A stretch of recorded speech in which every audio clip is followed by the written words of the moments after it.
Assalamualaikum warahmatullahi wabarakatuh.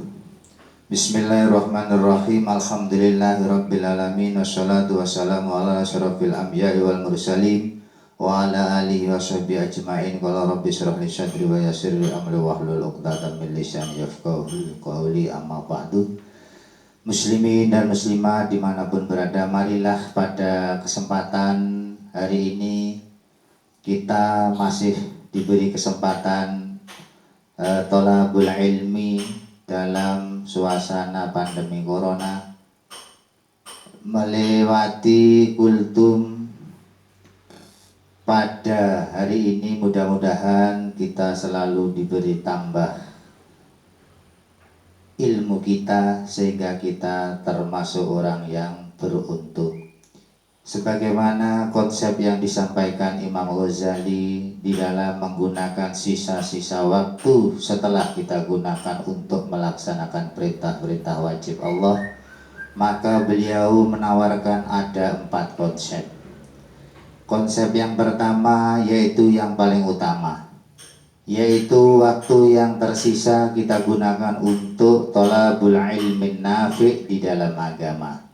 Ilmu nafi' yaitu ilmu yang bisa menambah ketakutan kita datang Allah Subhanahu wa ta'ala.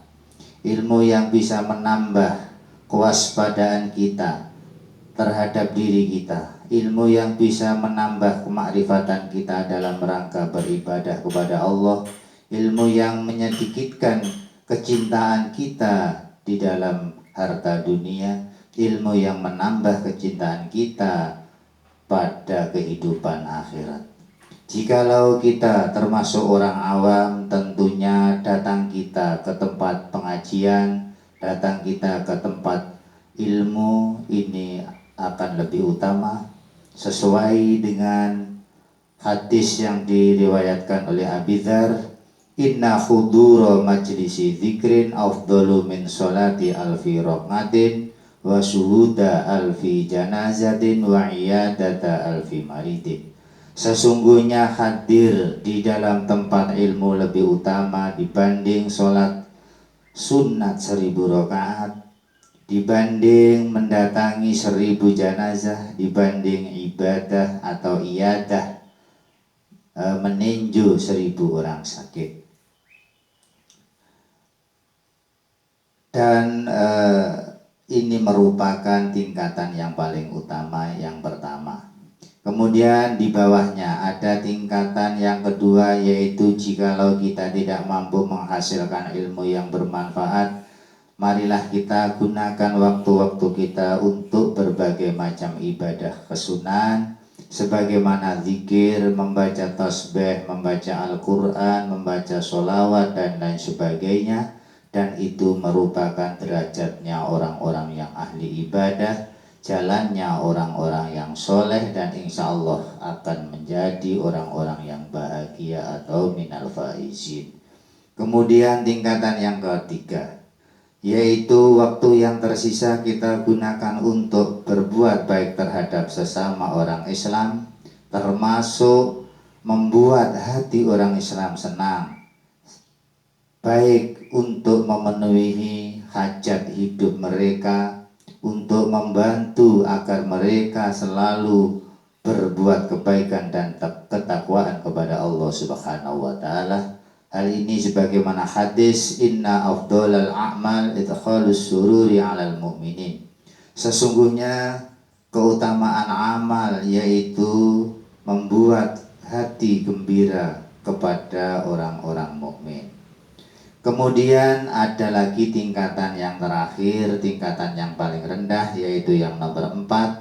Jikalau kita tidak mampu untuk melakukan tingkatan yang pertama, yaitu menambah ilmu yang bermanfaat, tingkatan yang kedua yaitu melakukan ibadah-ibadah sunnah, kemudian yang ketiga berbuat baik terhadap sesama orang Islam, yaitu kita menggunakan waktu kita untuk mengaih rizki, untuk berusaha, untuk bekerja, untuk memenuhi kebutuhan diri kita sendiri dan keluarga kita. Sehingga dengan kita melakukan bekerja untuk kebutuhan kita sendiri dan keluarga, insya Allah orang-orang Islam pun juga akan selamat dari perbuatan kita, dari lisan kita, tangan kita, dan kita pun juga insya Allah akan terselamatkan, dan akhirnya kita pun akan termasuk orang-orang yang berada di arah kanan atau ashabul yamin. Kemudian jangan sampai kita tidak melakukan tingkatan yang nomor 1, nomor 2, dan nomor 3, dan yang terakhir nomor 4. Jangan sampai kita ini berada di ladang setan, yaitu waktu kita gunakan untuk berbagai macam kemaksiatan. Na'udzubillahi min dzalik. Ucapan kita, perbuatan kita jangan sampai melakukan sesuatu yang maksiat. Kalau hal itu terjadi, maka kita termasuk akan masuk golongannya orang-orang yang hancur, orang-orang yang binasa, orang-orang yang akan rusak, yaitu rutbatul halikin. Demikianlah konsep yang ditawarkan oleh imam kita Ghazali. Setelah waktu kita tersisa kita gunakan untuk beribadah amal wajib, maka harus kita memilih di antara satu dari 4 kelompok tersebut. Jangan sampai kita melakukan yang nomor 5, yaitu ladang setan, yang akan menjadikan kita orang-orang yang hancur atau binasa. Na'udzubillahi min dzalik. Demikianlah, ada kurang lebihnya minta maaf. Wallahul muwaffiq ila aqwamit thoriq. Assalamualaikum warahmatullahi wabarakatuh.